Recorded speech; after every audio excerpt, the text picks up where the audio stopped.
Support for your public radio station comes from our members and from Blackfriars Theater presenting Rumors. This farcical comedy opens with a 10th anniversary party where the husband is bleeding in the bedroom, the wife is nowhere to be found, and their guests are scrambling to get the story straight.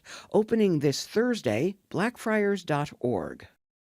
And Lento, proud supporter of WXXI Public Media and their mission to inform, engage, and inspire. Located in Village Gate and online at lentorestaurant.com. From WXXI News, this is Connections. I'm Evan Dawson. Our connection this hour was made last month on election night when the voting was done and everyone, of course, wants to know who won. In our region, there were several races that were still too close to know who won on election night. One race saw a margin of 1 vote. In the western part of Monroe County, Marv Stepherson was trying to win a seat in the county legislature. For the first time in a number of races, Stepherson held the lead on election night. The margin was 11 votes then. When the absentees came in, the final counting was done. He had won by just 24 votes out of more than 5,000 cast. Out in Webster, a Democrat was trying to win the town supervisor seat in a place that has been very friendly to Republicans in the last few decades. Scialdone had the lead on election night of just 7 votes. After absentees and all of the recounting, he had indeed won election by 65 votes from more than 11,000 votes cast. And in Canandaigua, the election night margin in the supervisor's race was 1 vote. Interestingly enough, the Republican had 1,808, the Democrat 1,807, and there was one write-in vote. Can you imagine going to write in a name maybe as a joke, and it ends up being the margin of victory? When the final counting was done, the Democrat, Don Potter, had won by only 12 votes. So when you hear that every vote counts, my guests today are the evidence of that. They're here to discuss not only their razor-thin wins, but what it might signal to disaffected voters or people who don't vote at all, and what they were hearing on the campaign trail. So welcome, as we go around the table, to Don Cotter, supervisor-elect of the town of Canandaigua. Thanks for being here. Well, thanks for having me, Evan. Across the table, Marv Stepherson, Monroe County legislator-elect. You did it. Hey. How many races have you run for this seat now? This was the 4th. This was the 4th one. Yep. And you have done it. So welcome back to the program, Marv. Thank you, Alex Scialdone, supervisor-elect of the town of Webster. Welcome to you. Thank you for being here. Thank you for having me. So all three of you have, similar stories in some ways, different in others. I got to start with the 1 vote margin because on election night, I wanted to know, Don Cotter, who was the write-in vote in your town? You don't know. Yeah, we don't know who the write-in vote was, but it's really interesting, Evan, because my son moved home right before election. And so we kind of scrambled to make sure that he could get registered to vote. And then he was actually on a vacation in Japan. He called me on election night and he says, "Dad, how's it going?" I said, "I'm down by 1 vote." I said, "Imagine if you had not been able to vote and you were the reason why I lost the election." So, but he did get his vote in. He did get his vote in. Okay. So. And so on election night, well, this is interesting to me because in Canandaigua, you have a registration disadvantage as a Democrat, correct? That's correct. Rough numbers, about 40% Republican, about 30% independent, and about 30% registered Democrats. And so when you've got absentees coming, or when you've got a recount to come, and it's a 1 vote margin, but you don't have the registration advantage, I don't know what you were expecting. Did you think that you were going to win when all the votes were counted? You never know until it's done, right? But I did think the reason why I was confident that I was going to win is they actually break down the numbers for you. You don't get to know how people voted, but after the election, you get to see, who voted by party, right, and by mail-in, by absentee, by affidavits, by day of voting, and all the early votes that had come in favored us 2-1. And so, as long as the mail-ins that still had to be counted, and as long as the affidavits that still had to be counted followed that same 2-1 margin, which is actually what happened, then that would push me to my whopping 12-vote victory. 12 votes. What is it like to be there, sitting there on election night, realizing, oh my gosh, I'm about to become a civics lesson? Yeah, exactly. It was kind of interesting because first time I've ever run for office. I've always been in the business world, and then my wife and I and my family have been involved in community service kind of things, but never run for office. So the whole experience has been new to me. And so sitting there down by 1 vote, I knew it was going to go to a recount. I knew people had told me that if it's less than 20, it goes to a mandatory recount, let alone with the votes coming in. And so the example I've been giving to people is, people are like, "Are you nervous? Are you worried?" I said, It's like when I get on an airplane. I'm not flying the airplane at that point. Somebody else is flying the airplane, so I'm not nervous. At that point, once the campaign's over, I'm no longer running anything. So, I had faith in the system. Fortunately, within the Ontario County, very structured, systematic. That's one of the reasons why it took a month, because they had to wait the 8 days for the mail-ins to come in. They had to wait and then put them through. At that point, I was up by 14. They had to wait another week or two in order to get international. And everybody's calling you going like, do you know yet? Right. Do you know Well, yet? and everybody's congratulating me. And I'm like, thank you, but there's an asterisk. Don't congratulate me yet. So, But the system worked. I mean, not just because you won, but because it was thorough and it was correct. That's correct. Well, across the table, Marv Stepherson, 4 different campaigns for the county legislature. And I think that you had a feeling that it could be close this time around, right? Oh, yeah, right from the beginning. Okay. Yeah. Why so? What's the registration look like for the Democrat in the western part of the county where you were campaigning? So I don't have the specific numbers. I had them, but, my mind is... It's after the election. I just knew that, from the first to this fourth election run, we were always in the majority. The Democrats were. Yeah. It's just the voting practices weren't, they don't produce that. You wouldn't see that. Most people from the outside looking in were like, it's a tough district. You guys seem to be outnumbered because each time a Republican wins. Right. But it was just a matter of motivating folk and letting them know that we actually are the majority. It's just a matter of people showing up. And so the fourth run, we started out, I think, around August. When everybody was getting ramped up to go out in September, we had already been out 4 or 5 weeks canvassing at the doors because we wanted to make sure that we hit areas that we had not hit before. And I knew that each time I ran before, my numbers went up because I got into areas I hadn't gone. So I knew that it was being at the doors was going to be that difference maker. It was getting out earlier. It was galvanizing volunteers and making sure you had people that were going out there knocking with you, knocking without you. When we started going into our area of making phone banking, the same thing. Let's just keep on the pressure of there is a Democratic candidate and also working family candidate. I can't leave out that part of it. I was endorsed by 2 parties. That you have options, and so the recognition also came favorable because people were like, wow, okay, I remember you from 2020, 19, 2021, and 2023. You've probably been in their door before. It was like, Marv! And I'm like, that's a great feeling. And so on election night, your margin was 11? Yeah. So, interesting story. I thought I had lost because I was looking at my phone. It didn't refresh when I got to the hotel and the Hyatt. And so when everybody started rushing up to me, I got nervous, like, what's going on? And they're like, you won. And so when I did the refresh, it had me up like, 30, 40 votes. And then when we went off to the back room to get everybody together to come out, my wife said, while you're on stage, you went to even. And then by the time... At one point, it was like a statistical tie? It was a statistical tie. A tie if I can even say that. Right? Yeah, right. And so then... getting off the stage, I was down by like 5 votes. Yeah. And so they were like, they're still coming in, don't be nervous, go home. And I was like, I haven't been nervous because I've been on the losing end. I've already experienced that. It's the winning end, right? And so the other thing, too, that people weren't aware of was that back in June, I was diagnosed with prostate cancer, but I didn't share that with anyone.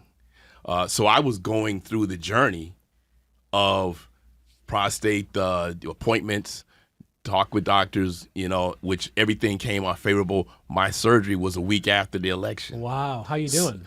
I'm cancer-free. Awesome. I'm cancer-free. Yeah, man. I had the That's surgery great. done. The biggest thing now is controlling my bladder. Right? I don't know if we needed that part, Mark, but I'm glad sorry. you're doing well. I am so transparent because This show it's a puts blessing. everything out there. It really does, Evan. But it gave me a different perspective that night when everybody was really upset and nervous and not sure which way it was going. I was like, look, I've been on a fight on 2 fronts this whole time. And they only knew of the one fight. And so when I went home, I had a calm, a reassurance that this battle isn't over. It's going to end the way you expect it to end, but this is the part of the journey because there's other purpose that you have, and you can't be ready for it if you haven't been tested by fire. So when I went home and laid down, the next morning I got up, I was up by 11. And that's it. So that was the final count after election night, but then they got to do the absentees and the recount. Your final margin ends up being 24? So the final margin, I had to win by 27. Otherwise, it was a recount. So my final numbers were 24 after the recount. After the recount, okay. So that is the final margin, 24 votes. That is the final margin. Which, so Don wins by 12 officially. You win by 24. In reality, Don won by 7 people. You won by 13 people because, assuming those people were going to vote one way or another, right. If 7 people decided not to vote for Don and swapped it, Don doesn't win. If 13 people out of 5,000 plus change their minds, you don't win. That is not a lot of people, Marv. It's not. And I was on the phones calling people 45 minutes up to 15 minutes rather up to the close of the election voting process. I did not take anything for granted. I was saying, hey, look, you need to get out there. If you haven't gotten out there, I was waking people up that had laid down and said, oh, I forgot. No, you need to get up and get to your voting poll. So when they say elections matter, voting matters, we are. This is the evidence. Yes. This is it right here. Alex Scialdone wins in the town of Webster. A little bit of history here. So the last time that a Democrat won the supervisor's job in Webster and stayed a Democrat through that term was in the 1980s. There has been one Democrat since, Alex tells me, within the last decade, but during that term changed parties? Yes. Became a Republican? So Democrats haven't done great in Webster in a long time, but what was the registration like in your town? So the registration, I don't have the exact numbers, but it was pretty evenly split between 33 unaffiliated, 33% Republican, 33% Democrat. And I think we just barely outnumbered the Republicans. But if you look at the data, one of the other members I was running with was showing me the data, like the Republicans were switching to unaffiliated at a faster rate than the Democrats were. So we were actually like, we had the ability to win. When did you know on election night that it was going to be as tight as it was? I was with my wife and 2 of our candidates that were running, Brittany Bonanno, who ran for justice, and Nick Hunter, who ran for town board. And they're refreshing like crazy. I'm sitting there just trying to be peaceful. I was actually talking to Marv when they came up to me, and Nick goes, Alex, it's in. You won by 10 votes. 10 votes. And I'm like, oh. When he means it's in, it's like everything is that we can count tonight. They said 100% precincts reporting. It was 10 votes for the victory. And then the next, like I got told, we're confident in this, whatever, recounts aren't going to change that much. Mail-ins tend to lean Democrat. I'm still nervous, but, and then the next day came and we found out that 2 voting machines in Webster didn't have their memory cards uploaded properly. So we had to get those coming, and we were waiting for about 30 minutes or so after we found out. But then it turned out that I only lost 3 votes in that. Okay, and so the official after election night tally for you was a 7-vote margin. Yes. In a town with my count was a little more than 11,000 votes. Yeah. That sound right? So 11,000 votes, 7 votes the margin. You're confident, as you said, that it's going to stay your way, but you don't know, right, until you're done. And what was life like for you waiting for those answers? So it was stressful. I kept telling people that I'm stress cleaning instead of cleaning for fun, which is what I wanted to get back to. But thankfully, I have a lot of nonprofits that I work with and a very strong community that I was able to just bury myself in, helping out with our Webster Comfort Care Home, the Webster Community Chest, and the Webster Rotary. I just want to give them a lot of credit because they, I kept busy and I just kept helping people. And that was the whole goal of this, help as many people as humanly possible and get them involved. So 65 votes is the official margin. Yes. Out of 11,000 plus votes cast. So congratulations to all 3 of our guests, but also congratulations to anybody who runs, because the people who didn't win these 3 races, that's maybe even harder to be on that side of it. What was your relationship like with your opponent in the race there, Alex? So Sean and I had met. Sean Hanna, in this case. Yes, Sean Hanna had met just a few times here and there. It was pretty friendly. We actually got some heat from both of our parties that we were a little too friendly, because we'd see each other, we'd shake hands, we'd say, "Hey, how's it going?" We were invested in our community, and that's what we wanted to be. What we want to see in politics, and that is two people that are just trying to do their best job instead of drag each other down. And it was very nice, honestly. Well, I mean, listeners probably remember the national ad in the Utah governor's race where the Republican who won, Spencer Cox, who's still the governor of Utah, ran a number of ads with the Democrat, basically saying, we're running against each other, but we like each other, and the state's going to be okay no matter how this comes out. And people really appreciated that across the country, not just in Utah where it was happening. So anyway, kudos to you for demonstrating that we can still run races like that. I think people do appreciate that. I think local races is where we have the most impact on that, because we're looking to represent an entire town, not just the party of the town that we're running with. Absolutely. And when I say I wanted to represent Webster and work for Webster, I meant all of Webster, not just those who might agree with me. So now listeners have heard the story of these very, very tight races in our region. I do need to ask all three of our guests, does this mean you have to do this again next year? For listeners who've been following the local races, and they've been asking, like, does that apply to towns? Does that apply to county? Like, because you probably heard elections in some of these races are moving to even-numbered years for next year. So you got to do this again in a year? Oh, yeah. Yep. I mean, I think that's wild. And do you expect to have the same opponent and just re-rack the whole thing? I don't know. I don't know if we're going to run it back exactly the same way, but I mean, it's a lot different game now. I'm an incumbent, and it's a lot easier for me to be in public as the town supervisor as it was. There's a lot of places that don't want any political operatives or anybody really, candidates running, to keep it out, because it's a tricky area these days. So, but I'll be able to be there as town supervisor, and I just want to do the best job I can, and look forward to winning again in November and running on your record. Exactly. Yeah, I mean, I hear that. What about you, Don Cotter? You got to do this again in the year? Yeah, fortunately for me, Evan, we've got a 3-year stint. Is that right? Yeah, How did you pull that off? Yeah, just the luck of the draw, I guess. So I'm not sure exactly who made that decision, but I'm glad that they did. Because although, once again, just like in Webster, we were very, very fortunate. The person I ran against, who was the incumbent, he and I don't know each other hardly at all. Once again, I came from outside the political sphere. But we both ran campaigns based upon issues that we believed in, our own backgrounds. There was no... You respect the guy? Yeah, absolutely. He did great things for the town for the 4 years that he was supervisor and the years before that he was on the board. I just thought that I would bring different skill sets and some different ideas to the board. And with the two people that I ran with, who also were neophytes on the political scene, to have, if we won, which we did, to have the town ultimately, the board represent and reflect really more what the composition of the town is. Once again, since it's not 100% of one party, but yet the town board had been 100% one party, now it reflects more what the population looks like. So. Well, some glass ceiling's broken. Tell us a little bit more about that. Yeah, so historically, so it's been 20, we talk about, you have to run as a party of some sort, right? So we ran as Democrats, the other guys were Republicans.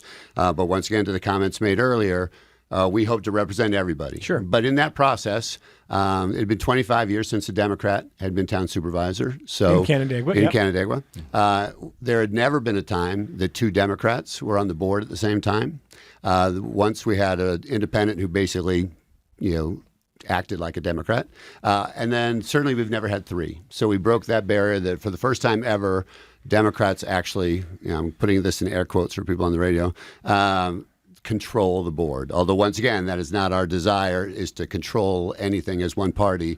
Our intent is to work together. And for the first time ever, we broke the color barrier. There's a black man, a very proud black man, who is now not only part of our town board now, but he got more votes than anybody else that ran, including myself and the person I ran against and anybody else on the board. Maybe he should be the supervisor. Maybe he and believe me, someday he will be. But we're in a very white community, and so it makes me proud that our community, and makes Bobby Ellis, who is the gentleman in question, very, very proud that his community supported him the way that they did. All right. Well, Councilman-elect Ellis is going to be welcome on this program. We'll talk about that in the future. That'd be great. So a lot of change. And what about you, Marv Stepherson? You ran for Monroe County legislature. So for the people who are wondering, do you have to do this again in a year? What's the answer?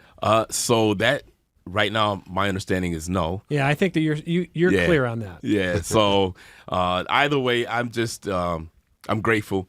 Like my peers here, the people of our district spoke. I'm the first Democrat to have this position in Scialdone, as well as the first person of color, which I didn't think about, didn't even know until the end. It was like, wow, this is history. And so that's a lot to wrap your brain around, that you made history. You did what people thought was unthinkable, unlikely, just because it had not happened. But I come from, a family as well as an experience of nothing is unsurmountable. If you put your mind and efforts to it and you persevere, you can do anything. That's why, when many looked at my young, small frame as a kid, and they heard that I was going into the Marine Corps, they were like, "What? Hey, they're gonna break you," but they didn't. They built me. Same thing with going into the police department, city school district, young kid, no background in law enforcement, even though I had family members in other parts of the country that worked in law enforcement. They didn't see me as being able to, but yet, again, 25 years in, 20 of those years I was an instructor teaching the next generation.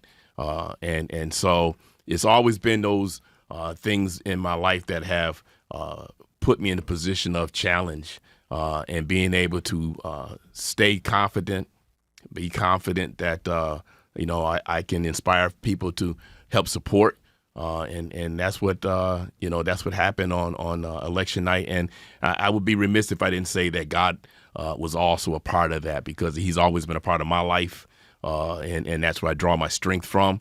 That's what got me through both my election and my journey with cancer. So I'm one of those that I believe that everybody deserves to be represented. Everybody deserves to be heard. And that's what I ran on, people over politics. I serve Republicans, independent, conservative, as well as Democrat and working family in Scialdone. And that's the kind of person I've always been. And that's what I plan to bring to Scialdone as their new county elect. Well, after we take our only break of the hour, we're going to talk about what these candidates and now electees, what they were hearing from voters in a very close electorate, but certainly a time where for Democrats nationally and across our region, the results really, really swung. This was a very strong year for Democrats. You heard Alex Scialdone, I think if I'm remembering, mention that there were more Republicans moving toward independence, and it was a better trend in his town. So in places where Democrats haven't won either for a long time or in some places ever, they're winning. What's the story there? And then the glass ceiling's broken. I'm really glad that Don mentioned what happened in Canandaigua. Marv's talking about, winning a very hard and important race there. I recently heard a piece of historical trivia that I did not know. So I'm not going to quiz anybody here and act like I knew this. The first black governor in this country, I wonder if most people would know this name. It's an amazing name. Pinckney Benton Stewart Pinchback. PBS Pinchback is his name. And he only served for a short time in Louisiana in the 1870s. But the first elected black governor, so you had PBS Pinchback in the 1870s. Do you know when the next time a black person was actually elected governor of any state? 1989. 1989. Wow. Doug Wilder in Virginia. It's amazing. So glass ceilings are hard to break.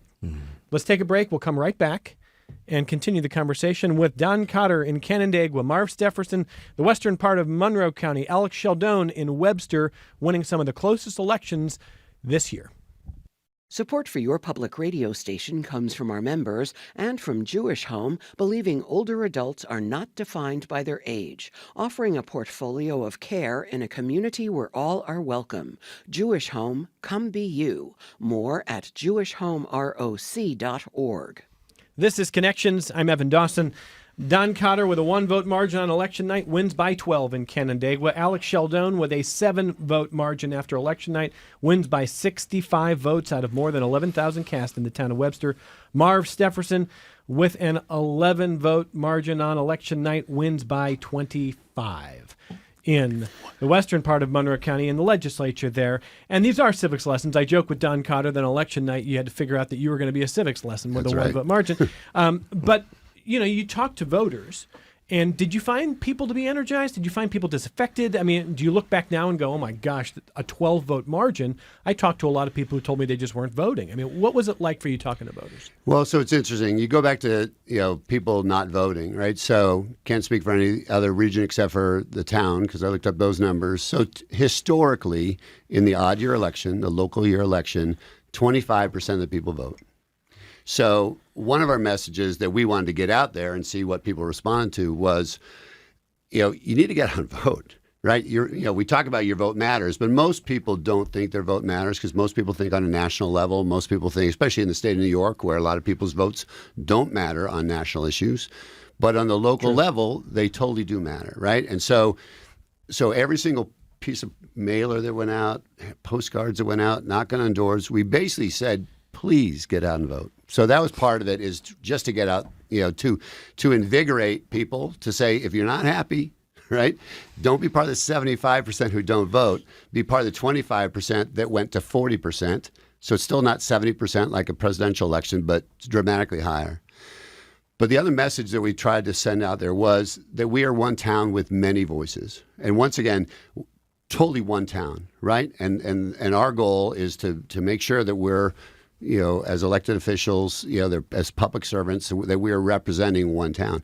But there are many voices. And if those voices aren't being currently heard because you have one party representation, let's get greater representation so that all your voices can be heard. And as a result, people spoke to us, right? So you get to hear about all the issues that, from little issues like there's a sidewalk going in front of my house and I'm not happy about it, to larger issues like, where's the electricity going to come from to fund growth, et cetera. So part of it was just to really beg people to become involved. But then once you begged people, and once again, talking about knocking on doors and engaging as much as possible with all the different ways that people do it within a campaign, I think that the fact that we went from 25 to 40 meant that people did get engaged.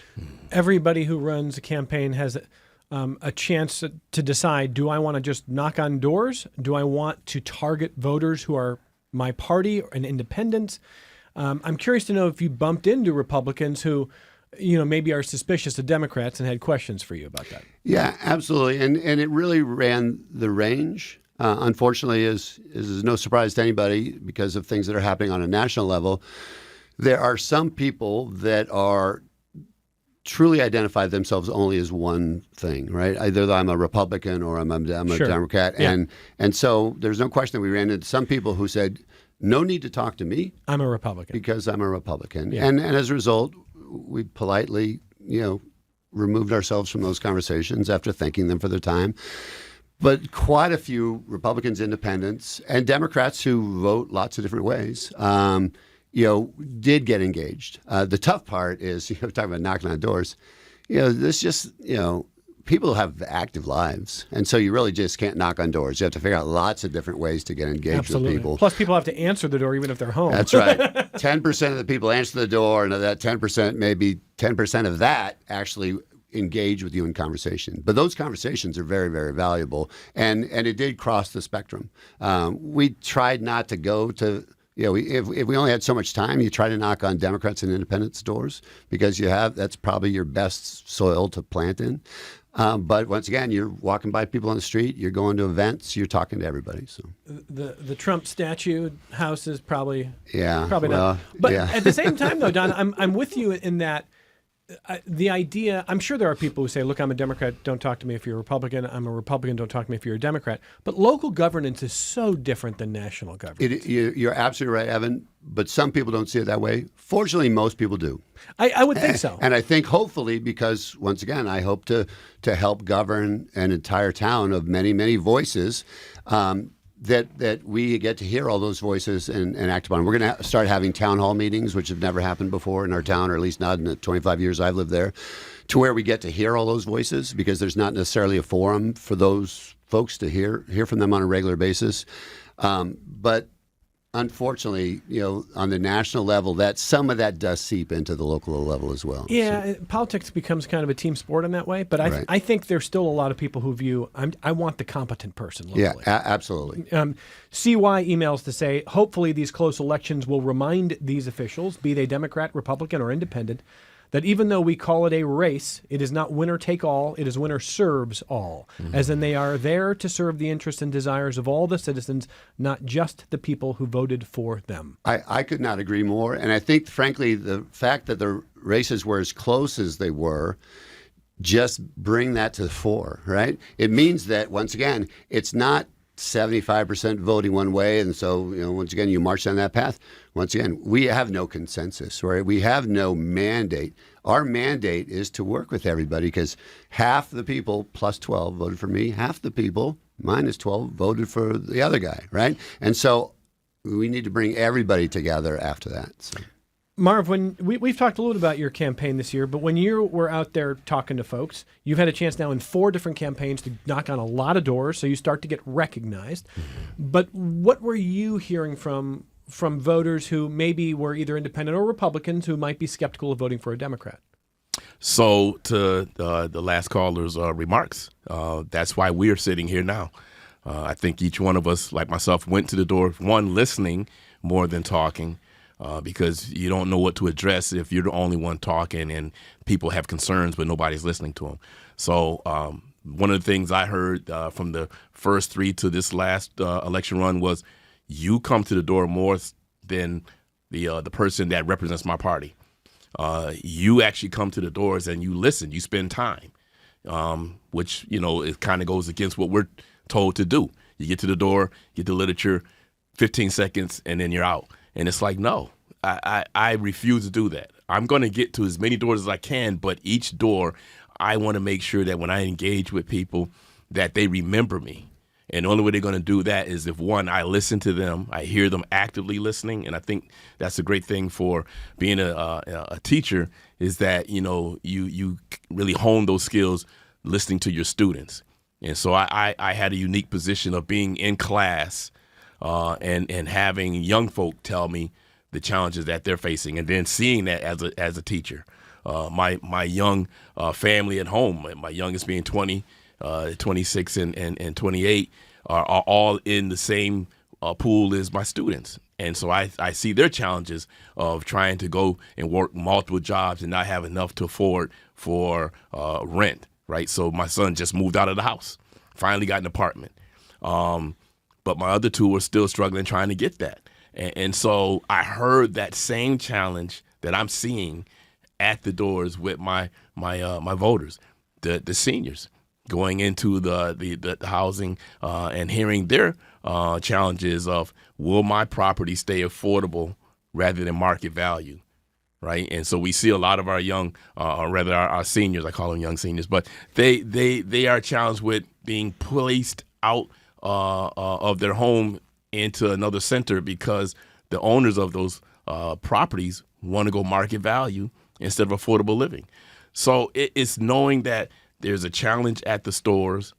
Can I afford my food? Can I afford my medication? Can I afford rent or mortgage? Hearing those things and knowing that it's more of a national conversation, but it's really us as local leaders that will impact that the most, because we can have relationships with businesses and say, hey, look, don't gouge the residents, right? You're making enough. Make sure that we have alternatives and partner with the businesses, and also partner with the community organizations and say, what can we do to meet the needs of our residents? And so I know that that's going to be my challenge as a county leg, one of 29 representing Child Eye, is to make sure that the needs and the issues of Child Eye make it into those county meetings, into those caucus and those committee meetings, so that I can have other support from the other 28 on how can I service my residents, right? I also think that you are a good reminder that too often in politics and in media, we put people into boxes based on one or two characteristics that we assume defines them. So if I were to tell somebody, I'm going to describe a politician, military service, Yeah. cop, Yeah. talks about loving God. Yeah. What party you think I'm talking about, Marv? I mean, I think it's probably nice for people to feel like we can defy Yeah. simple expectations, and That's true. and that probably brings more common ground. Probably for you, it brings some common ground with Republican voters. Absolutely, absolutely, and that's a great point too, because when they look at my literature a lot, I go to everybody. When I was going to one door and I see somebody in their yard, I'm going to them as well, even though they're not on my list. And so there was two ladies that were out, they were having conversation, and I walked up to them, introduced myself, and I handed both of my literature, and the one lady, she goes, "So are you Republican?"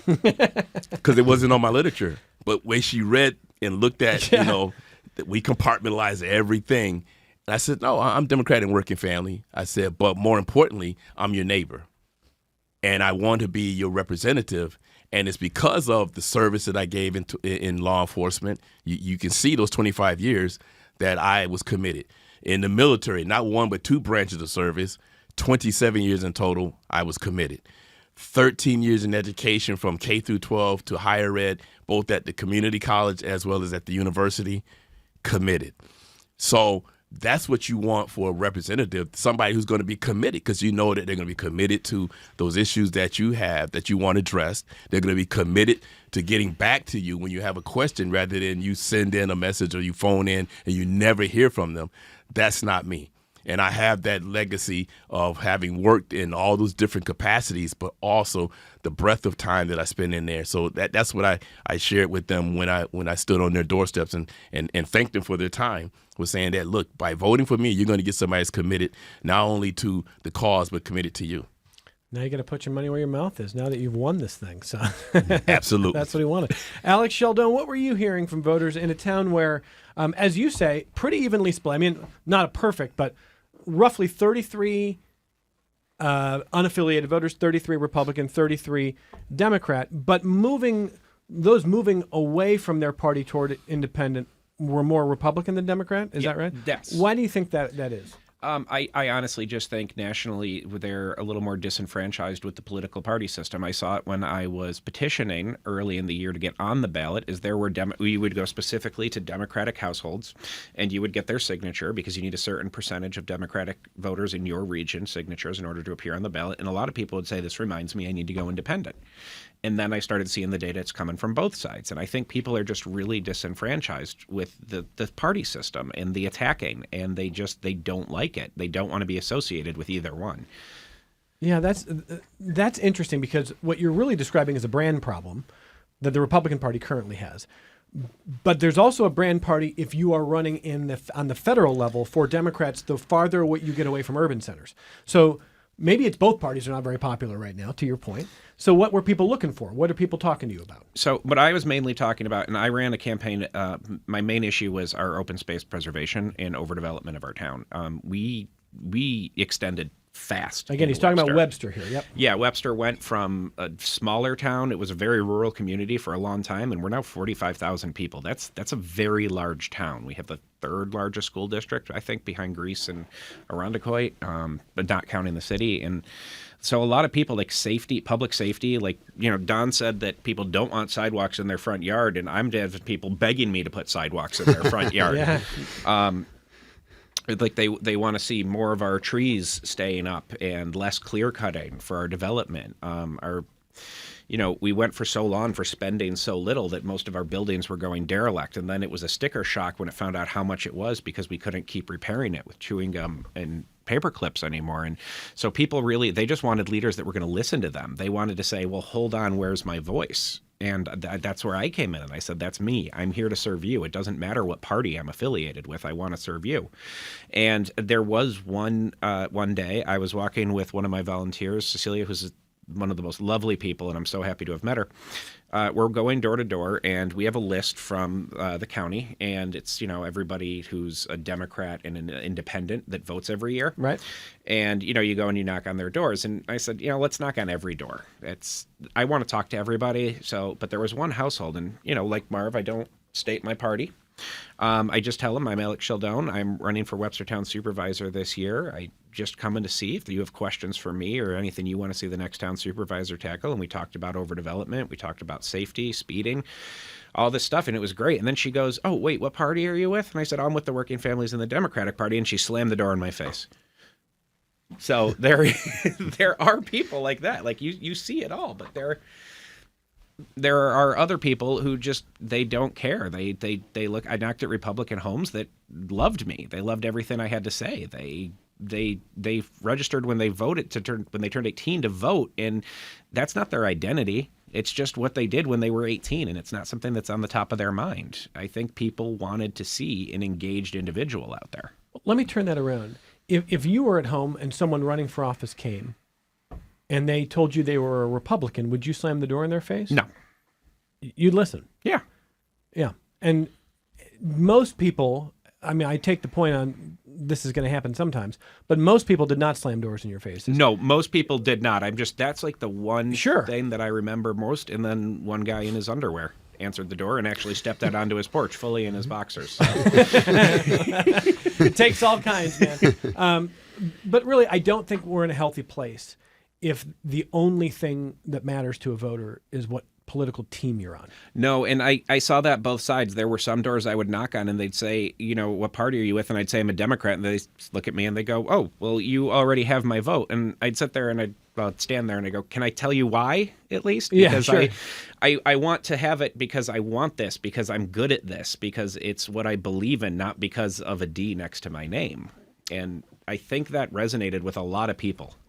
Well, let me work in a little bit more feedback here. This is an email from Rick who says, Evan, I agree that voting matters and that each person's vote matters.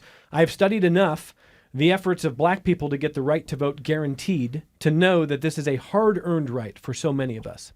But in addition to voting, I think it is just as important to be an informed voter. My great frustration is that too often people vote without taking the time to be really informed.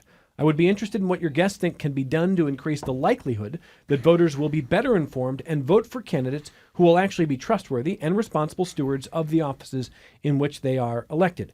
Truth in advertising disclosure. I have served as an elections inspector in Monroe County for more than 20 years and have also engaged in voter education prior to elections.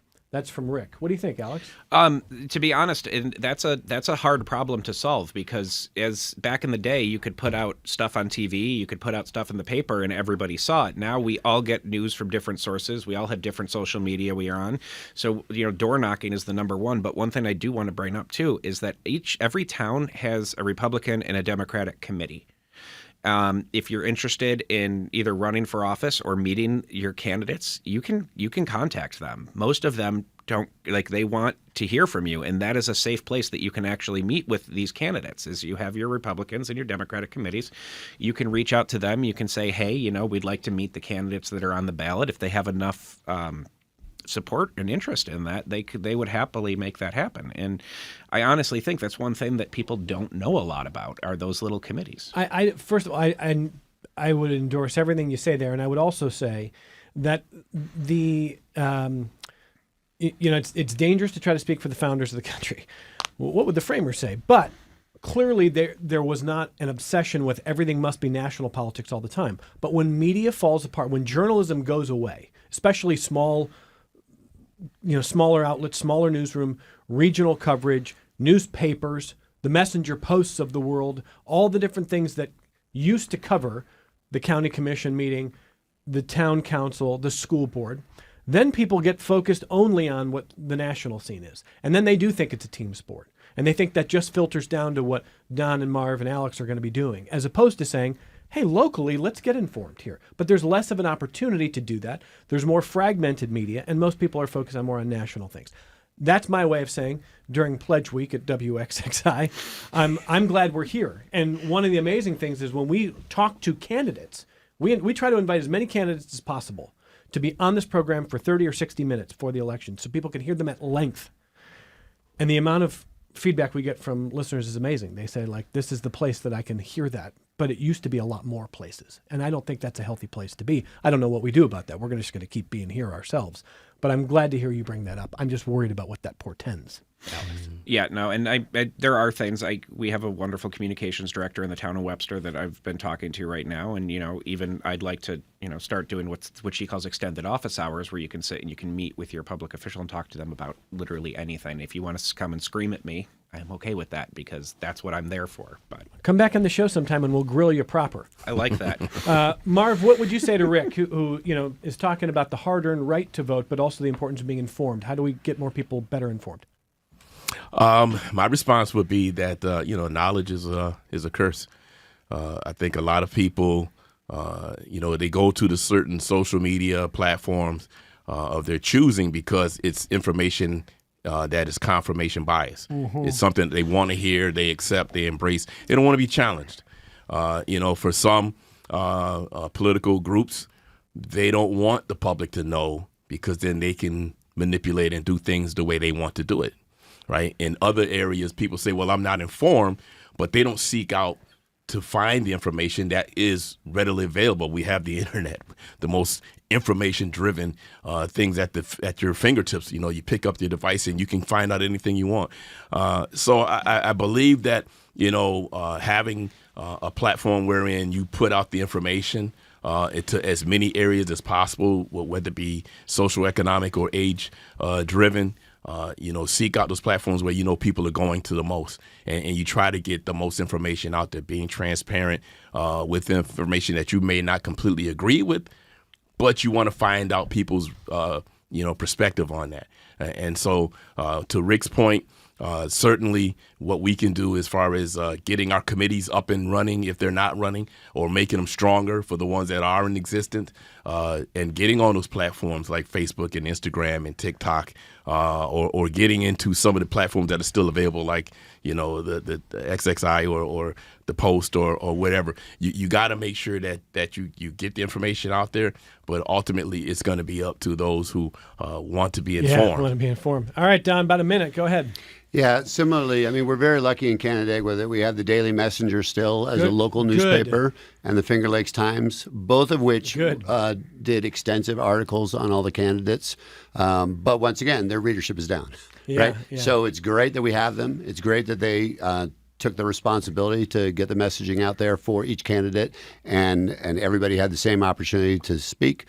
But once again, they are only going to reach so much. So once again, the scatter kind of approach is the way it has to happen, to figure out where you can get truthful information, right? Because once again, the internet's great, but the internet's horrible, right? Because we all see that people fill in the void and the gaps with lots of rumors and lots of whatever. But we have to take all those approaches once again from our committees. Once again, we did house parties. Some house parties we had a ton of people. Some house parties we had hardly anybody. But that's one way to reach people. But we need to do a better job at reaching out to people, and people like Rick need to figure out how to reach out to the places where they can get it. So I want to congratulate the candidates. Really, anybody who ran in elections this year, congratulations on the hard work of running. And three of the very, very closest, Don Cotter and Canandaigua. Come back sometime. I will. Thanks for being here. Marv Stepherson, the Monroe County Legislature. Thank you, sir. And Alex Scialdone in Webster. Thank you, Alex. Thanks for having me. More connections coming up in just a moment.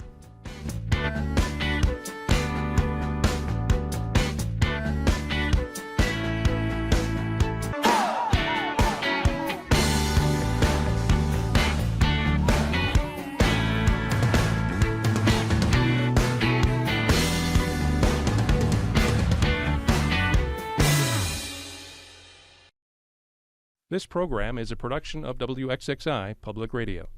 The views expressed do not necessarily represent those of this station, its staff, management, or underwriters. The broadcast is meant for the private use of our audience. Any rebroadcast or use in another medium without expressed written consent of WXXI is strictly prohibited. Connections with Evan Dawson is available as a podcast. Just click on the Connections link at WXXInews.org.